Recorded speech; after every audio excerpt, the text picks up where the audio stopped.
Deuteronômio capítulo 10, versículo 12 ao 13, começando no 12, diz assim: Agora, pois, ó Israel, que é que o Senhor teu Deus pede de ti, senão que temas o Senhor teu Deus, que andes em todos os seus caminhos, e o ames, e sirvas ao Senhor teu Deus com todo o teu coração e com toda a tua alma, que guardes os mandamentos do Senhor e os seus estatutos, que hoje te ordeno para o teu bem. E oremos. Amado Pai, Deus querido, obrigado pela tua palavra, que é santa e eterna. Peço agora que o Senhor nos abençoe, que nos dê o teu Espírito, para que possamos ouvir com fé. Me dê o teu poder esta manhã para eu pregar. Eu te peço em nome de Jesus. Amém. E vamos sentar então esta manhã. E hoje nós continuamos então o tema, o temor do Senhor. Nós lemos aqui Deuteronômio capítulo 10,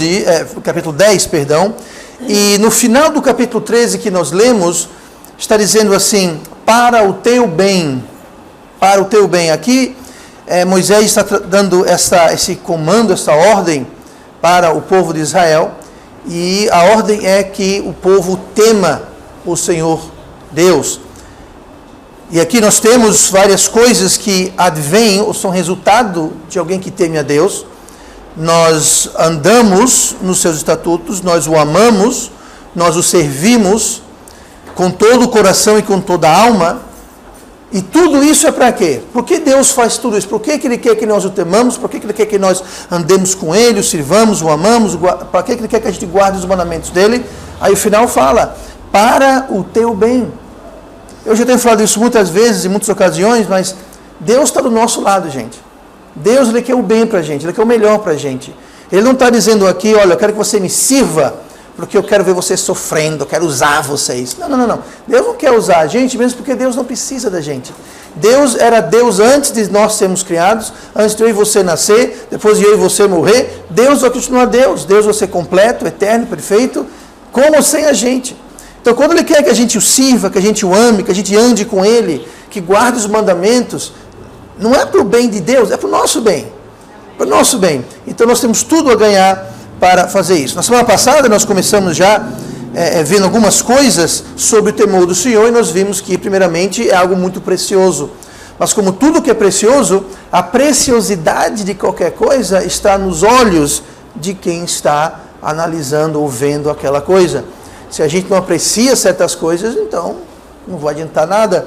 Eu, por exemplo, não sou nenhum grande conhecedor de pérolas, mas eu tenho certeza que se tiverem duas pérolas de grande valor, uma é melhor do que a outra, eu francamente escolheria a do meio, porque eu não sei, eu não tenho apreciação de pérolas. E Jesus usou esse exemplo: não jogue pérolas aos porcos.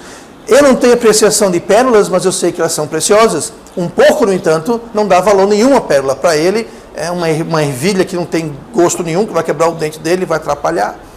Então, a questão de o temor do Senhor ser precioso, cabe a nós darmos o valor devido ao temor do Senhor. É isso que nós estamos vendo durante esse tema de o temor do Senhor. Nós vimos que o temor do Senhor é a chave para a harmonia. Não existe harmonia sem que haja o temor do Senhor. Nós vimos que ele é algo que a gente pode e deve aprender, é ensinável. Ninguém nasce com o temor do Senhor, nós aprendemos isso. E aí fica o recado para nós pais. Nós que temos influência sobre nossos filhos, nós temos que aprender que eles estão aprendendo de nós. Quando o meu filho, minha filha olha para mim, ele está vendo o temor do Senhor sendo refletido na minha vida, no meu lar, nas minhas atitudes, nas minhas palavras. Nós vimos também que o temor do Senhor é uma escolha que a gente faz, a gente escolhe. Nós podemos preferir, lá em Provérbios capítulo 1 fala isso, aquele terrível parte da Bíblia, onde fala que Deus, Ele vai dar as costas para nós, Ele vai deixar que a gente conheça as nossas mais terríveis, temores, porque a gente escolheu, ou quando a gente escolhe não temer a Ele, a gente não prefere tender a Ele. Nós vemos também que o temor do Senhor, Ele dá sabedoria e entendimento. Sabe? Sabedoria é muito bom, mas se não houver entendimento, a sabedoria é inútil.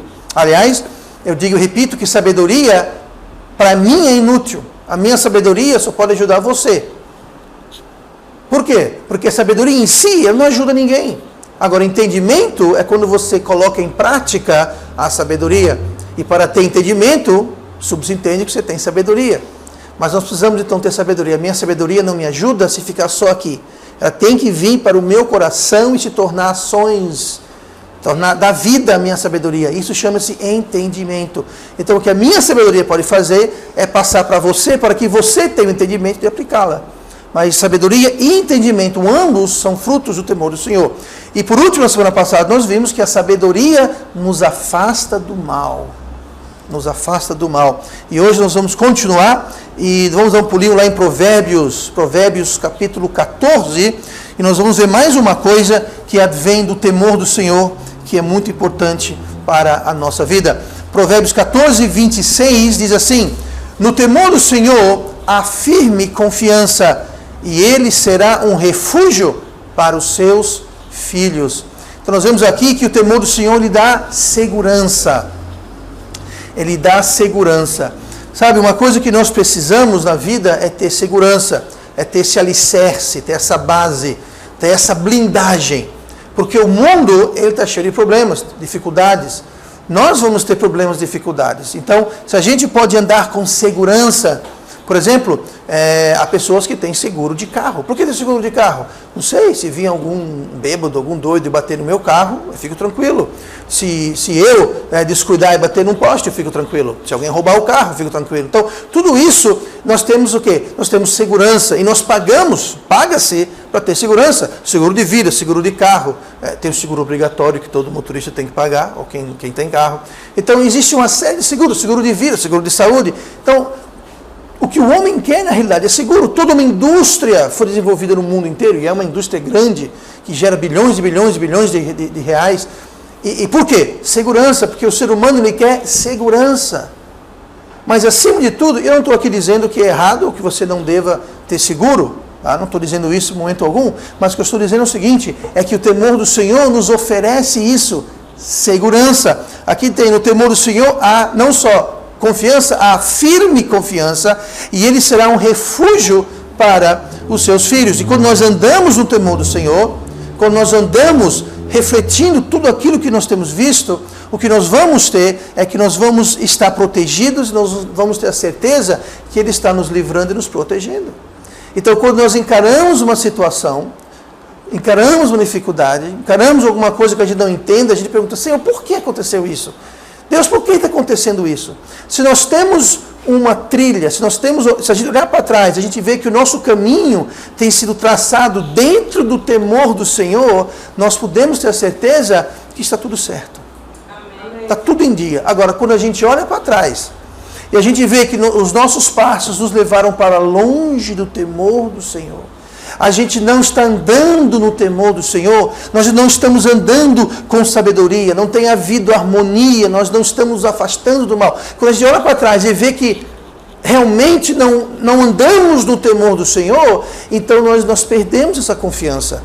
Nós não sabemos se essa tribulação que nós estamos enfrentando, se é uma questão que é uma provação que Deus está permitindo para nos edificar, ou se apenas o salário do pecado que está chegando no dia de pagamento, ou se aquilo é a disciplina do Senhor, ou se aquilo é consequência das nossas tolices. Nós não sabemos, nós perdemos essa segurança, nós perdemos essa paz.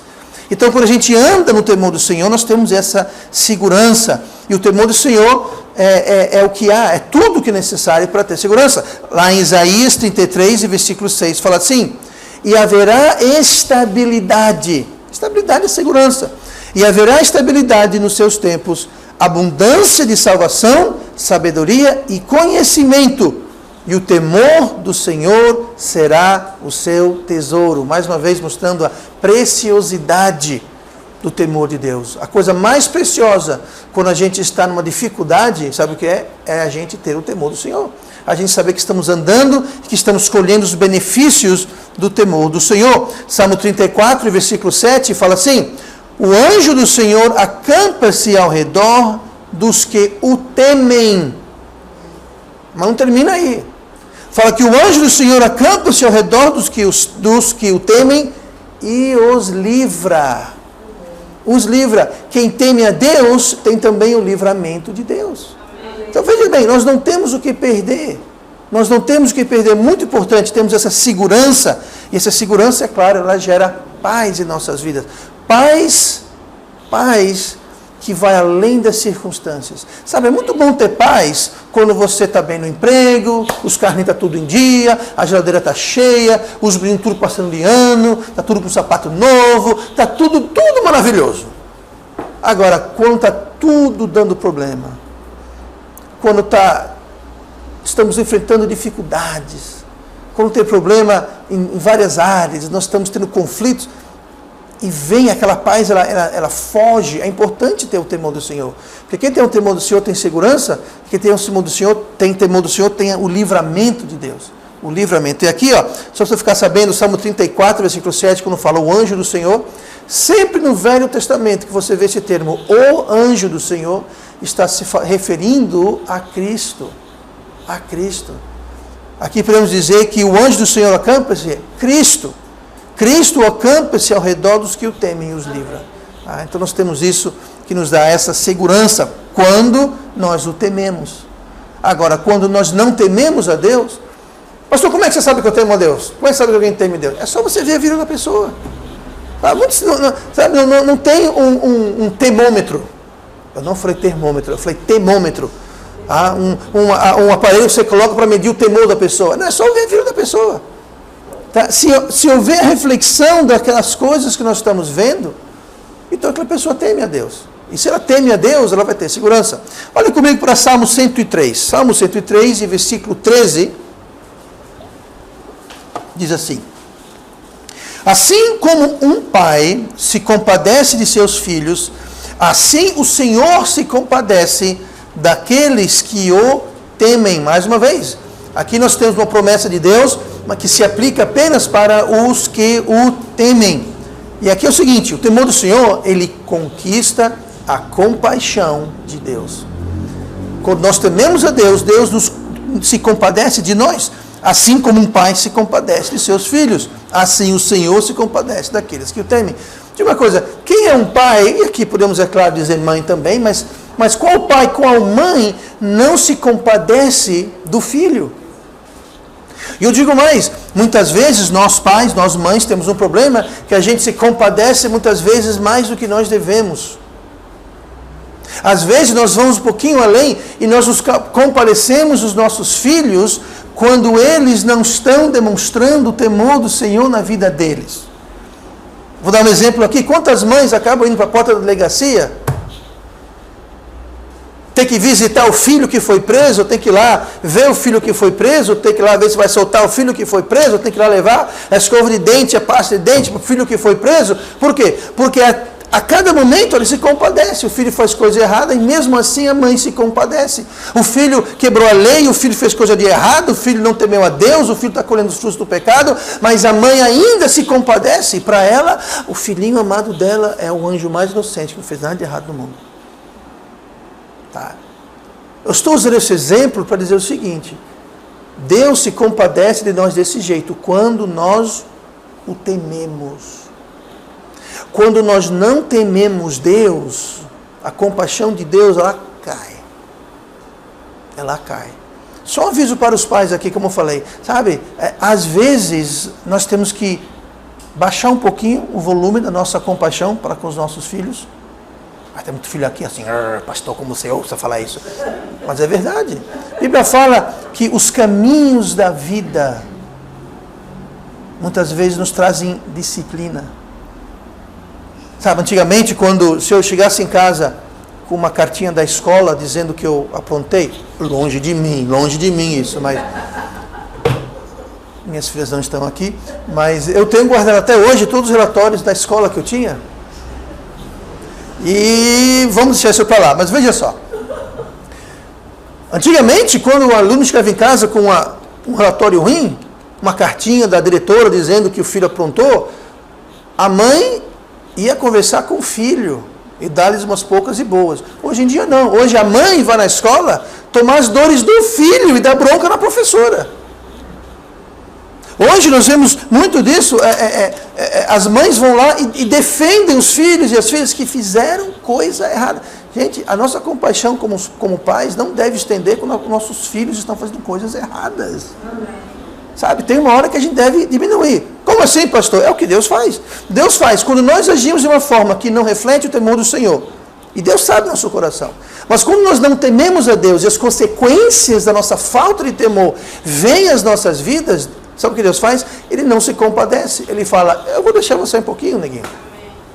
Vou deixar você na chuva um pouquinho. Eu vou deixar você aí ajoelhado no milho um pouquinho. Eu vou deixar você chupar essa cana um pouquinho. Por quê? Porque nós não estamos andando no temor de Deus. Então isso tem que ser refletido também em nós como os pais. Mas no dicionário a palavra compaixão diz assim, sentimento de simpatia às dificuldades. Você se compaixona de alguém, você sente com aquela pessoa o que ela está atravessando, mas não para aí. Continua a definição. Acompanhado de um desejo de minorá-las, ou seja, você tem um sentido, você sofre com aquela pessoa e você tem um desejo de ajudar, de diminuir aquelas dificuldades, diminuir aquele sofrimento. Isso é compaixão. É você sentir o que a pessoa está sentindo, você se colocar nos sapatos daquela pessoa, no lugar daquela pessoa, mas não fica só no... Ai, não, você vai fazer algo de concreto, você vai fazer algo de objetivo, para ajudar aquela pessoa. Só que Deus fala, eu vou ajudar, mas quem me teme. Então, você quer conquistar a compaixão de Deus? Então, se a gente teme a Deus, a gente reflete o temor de Deus em nossas vidas, Deus vai sempre estar se compadecendo. Sabe, você pega o crente mais perfeito, ou menos imperfeito. Aquele que teme Deus, aquele que anda no temor do Senhor a cada dia, até esse crente, ele vai cometer erros, ele vai cometer pecado, sabe, ninguém é perfeito. Deus, eu digo isso, Deus nunca pediu ou espera a perfeição de nós, sabe por quê? Porque Ele sabe que nós não somos perfeitos, Ele sabe disso, e Ele nos ama mesmo assim. Deus nunca espera a perfeição da gente. Agora também Ele não espera que a gente jogue a toalha, como diz o ditado, coloca o pé na jaca e seja o que Deus quiser. Mas quando nós erramos, e todos nós erramos, é sempre bom ter a compaixão de Deus. Por quê? Porque Deus vai amenizar, vai minorar as consequências dos nossos erros, as consequências dos nossos pecados. Agora, quando nós não temos o temor de Deus, nós vamos ter, obviamente, mais pecados e menos compaixão de Deus. E nós temos que viver com essa verdade. Hebreus 4, versículo 15, fala que tudo aquilo que nós podemos experimentar em termos de tentação, Deus sabe o que é. Não só academicamente, teoricamente, mas na prática, na carne. Lá em Hebreus 4,15 fala assim, porque nós não temos um sumo sacerdote que não possa compadecer-se das nossas fraquezas, porém um que, como nós, em tudo foi tentado, mas sem o quê? Pecado. Em tudo ele foi tentado. Sabe, hoje estamos no século 21, mas o nosso sumo sacerdote, que é Cristo, ele foi tentado em todas as nossas tentações. Talvez não foi nos mesmos canais, obviamente, mas na tentação foi a mesma. Ele foi tentado, ele sabe o que é tudo que aquilo que eu e você enfrentamos. Ele sabe o que é ser enganado, ele sabe o que é ser traído, ele sabe o que é não ter um lugar para dormir. Ele falou, os pássaros têm seus ninhos e as raposas seus covis, mas o filho do homem não tem onde descansar a sua cabeça. Ele nunca possui uma propriedade.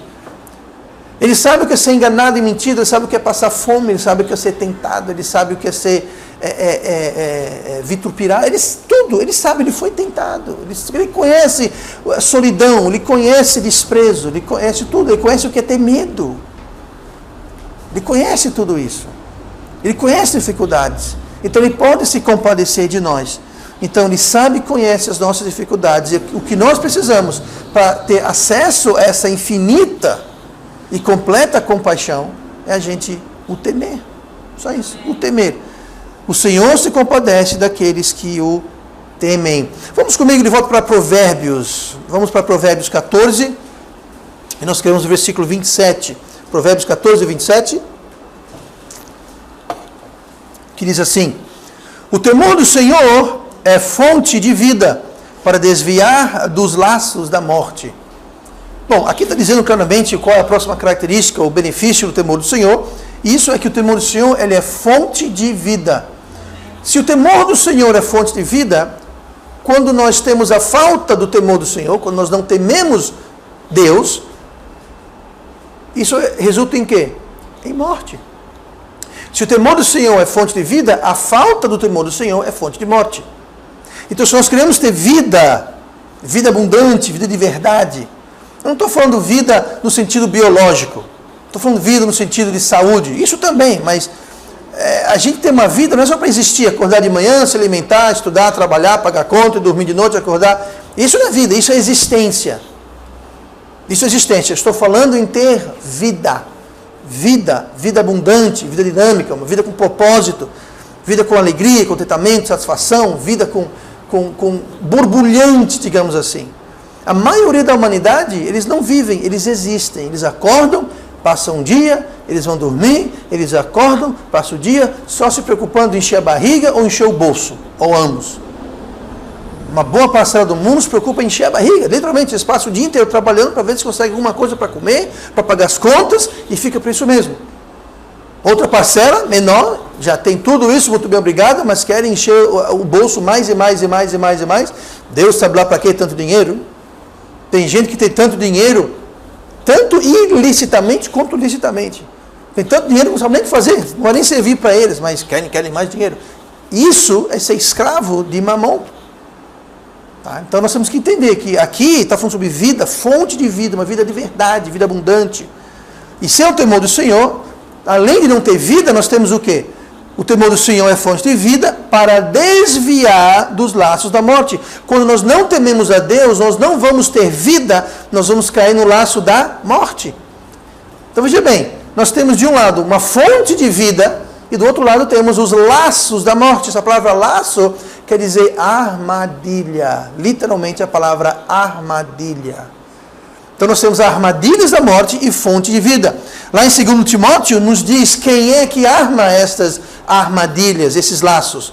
2 Timóteo 2,26 fala assim, está no meio de um raciocínio aqui, mas eu quero só pegar o autor dos laços, né?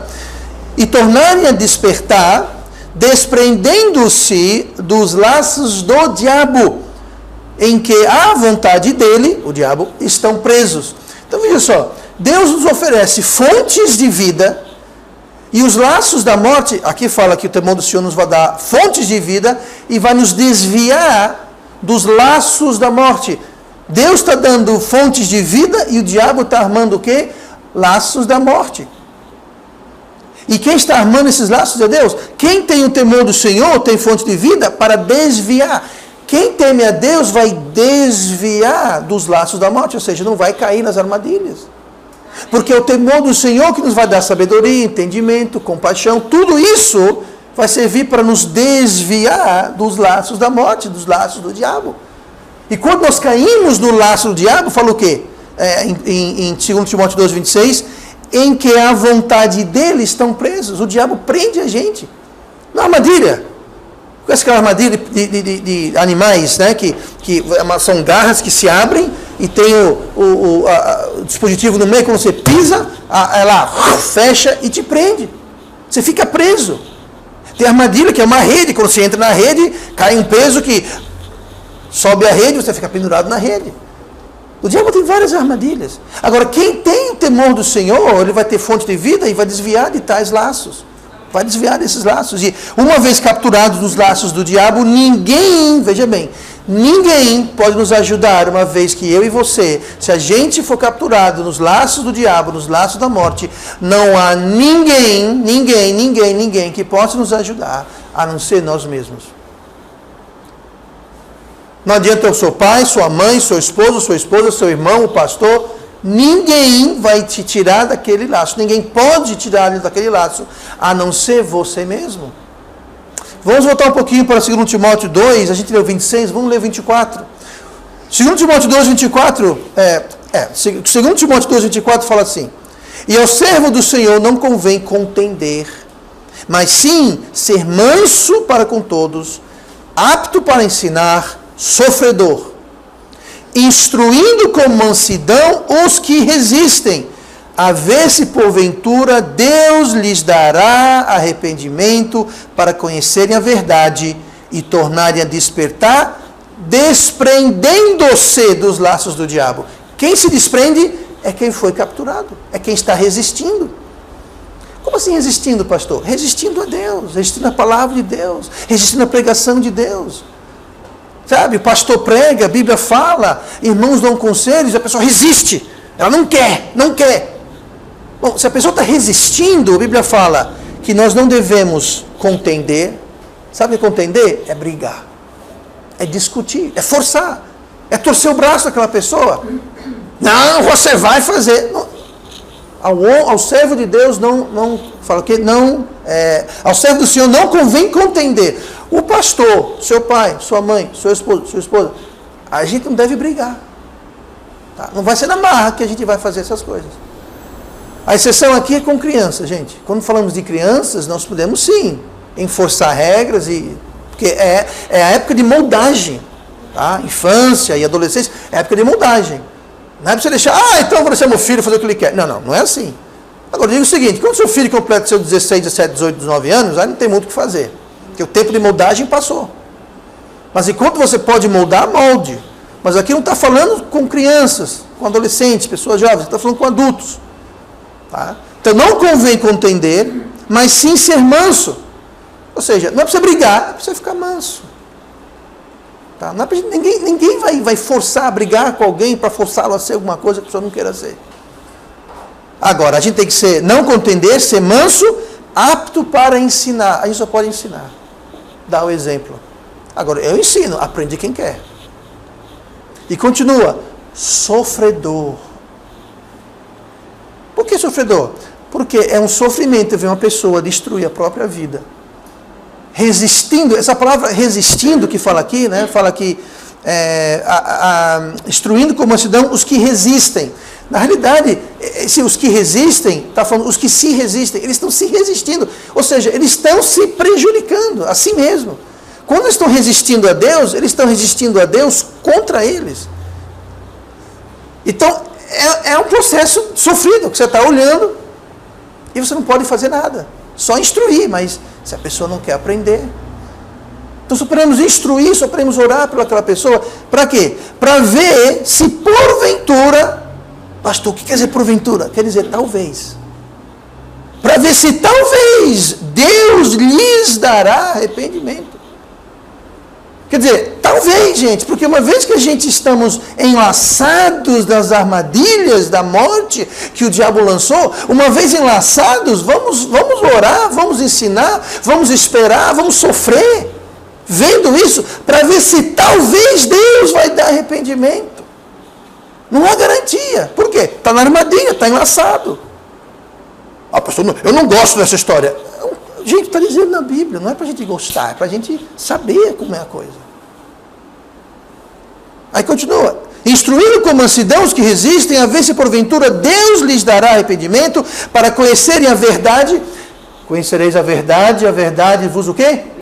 Libertará. Do quê? Dos laços da morte que o diabo colocou. Para ver se Deus lhes dará arrependimento para conhecer a verdade e tornarem a despertar, desprendendo-se, mais uma vez, eles vão se desprender dos laços. É Ele que vai abrir aquela armadilha, com o quê? Com a verdade. É a verdade que vai abrir a armadilha, é a verdade que vai rasgar aquela rede, é a verdade que vai libertar. E quem ama o Senhor, ama a verdade.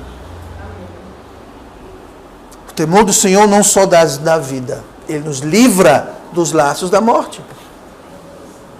O temor do Senhor também, não só dá vida, mas nos dá longa vida. Provérbios 10, 27 fala assim: o temor do Senhor aumenta os dias, mas os perversos terão os anos de vida abreviados. Sabe, quando você não teme Deus, você pode viver menos do que você poderia ter vivido. Sabe, ninguém não tem uma idade X. Deus sabe o dia, sabe aí quantos anos nós temos aqui. Mas a gente pode abreviar, tá? Deus talvez falou para alguém, você vai ter 20 anos de vida. Só para morrer com 15. Não, você ia ter 100 anos de vida. Vai morrer com 80. Podemos abreviar. Eu não estou dizendo aqui que quem morre cedo é porque Deus... Não, de modo algum, eu não sei.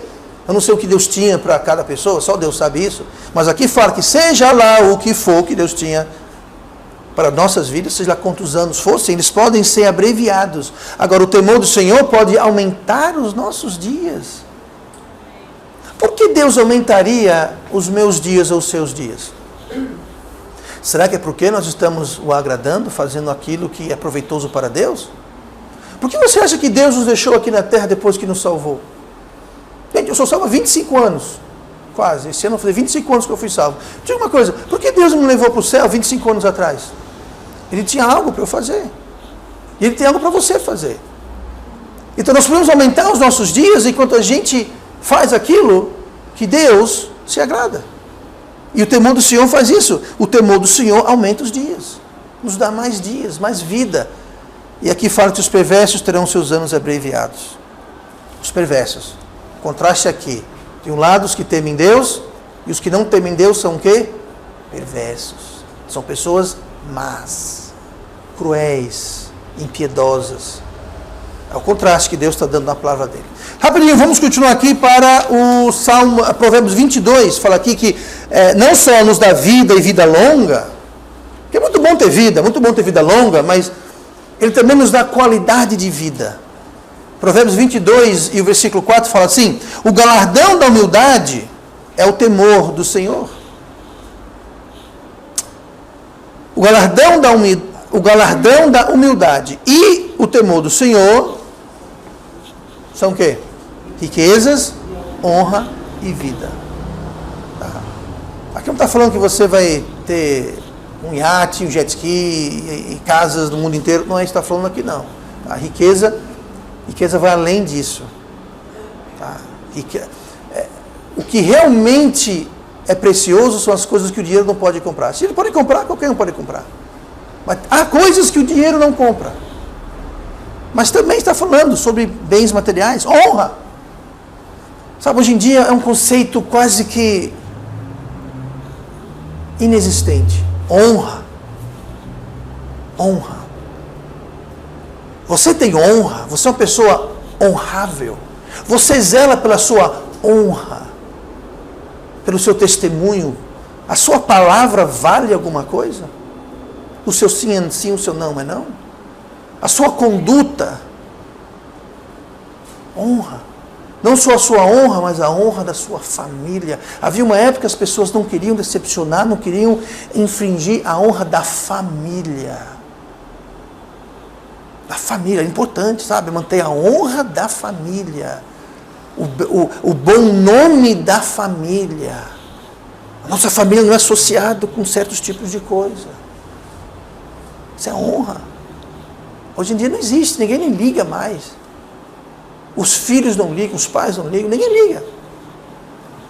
Honra, algo precioso perante Deus. Riquezas, honra e vida. Uma vida longa, sem qualidade de vida, para mim é mais um castigo do que uma bênção.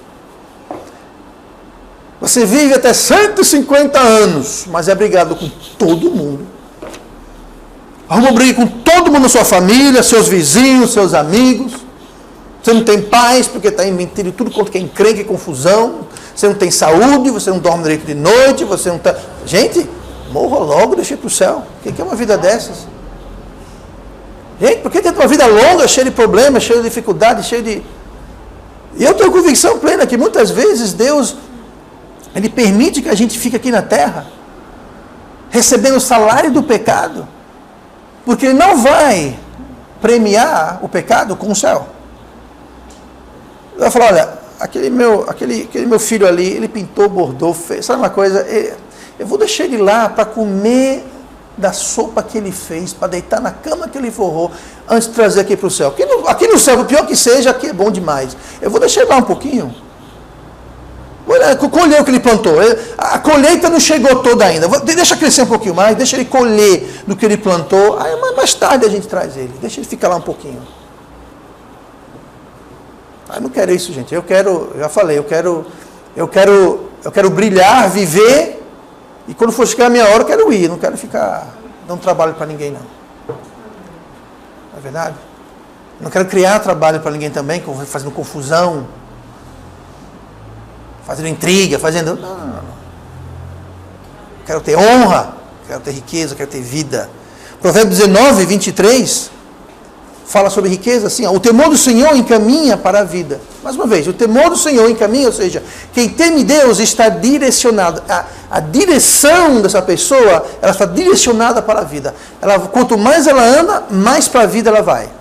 O temor do Senhor encaminha para a vida. Aquele que o tem, que tem o quê?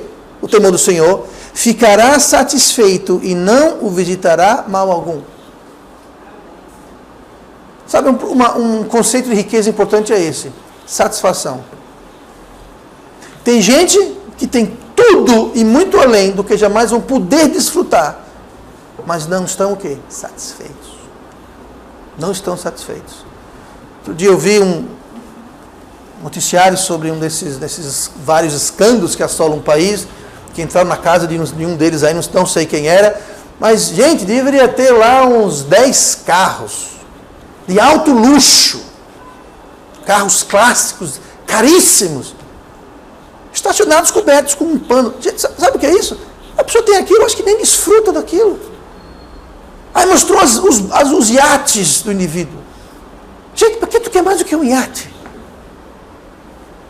Sabe, é Deus que vai estar nesse ao mesmo tempo? É tanta coisa. Por quê? Porque ele está insatisfeito. Ele pode ter 30 iates, vai querer um mais, um maior, um mais novo. E não para. Por quê? Porque não tem satisfação. Uma pessoa que não tem satisfação nunca será rica. Porque sempre vai estar faltando uma coisa a mais. Falta R$1. Você tem milhões e milhões. Eu sei, mas eu quero ter mais um, mais dois, mais três, mais 10. Agora, quem teme Deus ficará satisfeito.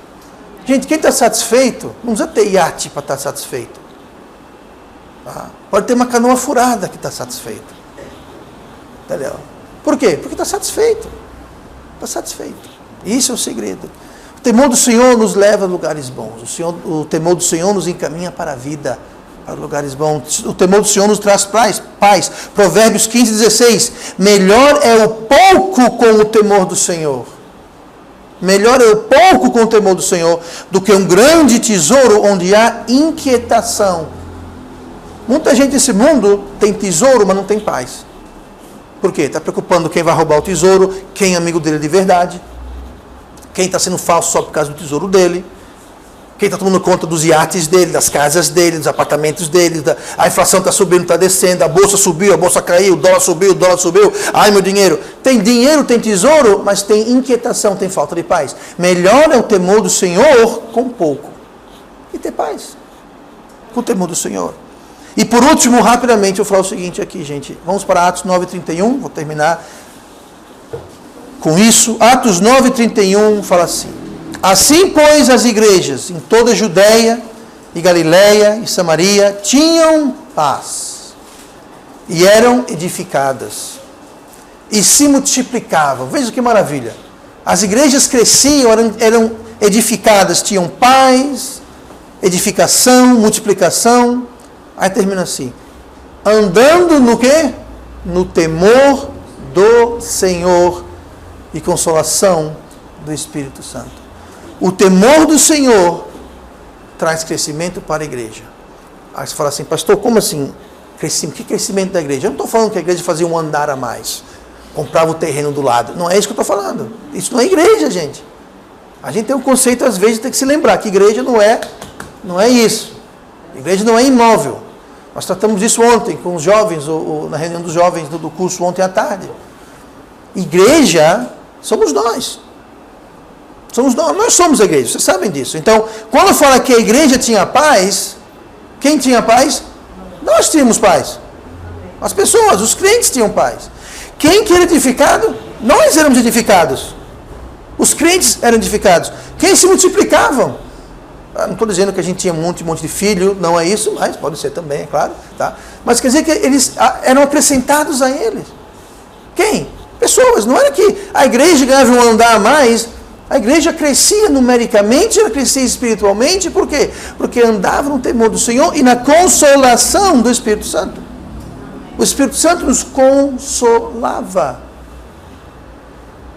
Então o temor do Senhor, ele traz crescimento para nós como igreja, nós, como um corpo, nós crescemos. Sim, numericamente, mas também espiritualmente nós crescemos.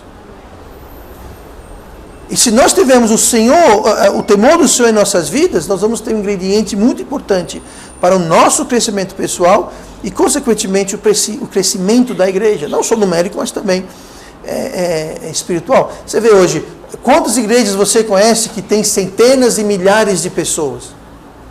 Mas se você perguntar para um deles, alguém me diga aí um versículo bíblico. Não sei, não fazem a mínima ideia. Eles ficam pensando. Pergunta para ele, quem foi Moisés? Quem foi? Não tem conhecimento bíblico nenhum. Sabe levar uma alma a Cristo? Não sabe nem por onde começar. E isso vai do pastor até o mais recente integrante da igreja. Multidões e multidões que não têm crescimento espiritual nenhum. Por quê? Porque não há o temor do Senhor. Mas como é que você pode saber? É só você visitar. Não recomendo que você faça, mas você vê o que acontece no culto, você percebe que ali não tem temor do Senhor. Quando a pregação dura exatos 5 minutos, porque se durar 5 minutos de 1 segundo, todo mundo levanta e vai comer um cachorro quente, todo mundo vai fazer alguma coisa. Eu estou exagerando, é claro, mas... Onde o louvor não passa mais do que um show de carnalidade e mundanismo. Aí você vê onde há e onde não há o temor do Senhor. Tá? Então, em termos de igreja, tamanho nem sempre é documento. Agora, isso não quer dizer que quanto menor a igreja, mais espiritual ela é. Também não quer dizer isso. Deus está preocupado em números. Ele tem um livro todo na Bíblia, chamado o quê? Números. Tá? Deus se preocupa com números. Se você olha o livro de Atos, está cheio de adição, multiplicação. Nós lemos agora que a igreja se multiplicavam. Tá? Nós temos, Jesus contou a parábola do homem, do chefe da casa que mandou trazer, encher o seu salão da festa, do jantar que preparou. Falou, Senhor, chamamos e está sobrando, então saia e tragam, fossem-os as vinhas. Deus quer a casa cheia. Então não estou dizendo que quanto maior, melhor, quanto menor, melhor. Não, Deus tem o tamanho, Deus sabe. O que nós temos que fazer é simplesmente andar no temor do Senhor, entregar isso a Deus, e Deus vai fazer a obra dele. Porque o temor do Senhor é fonte de vida. Amém? Amém. Vamos orar. Pai amado, obrigado. Obrigado por o Senhor nos ama.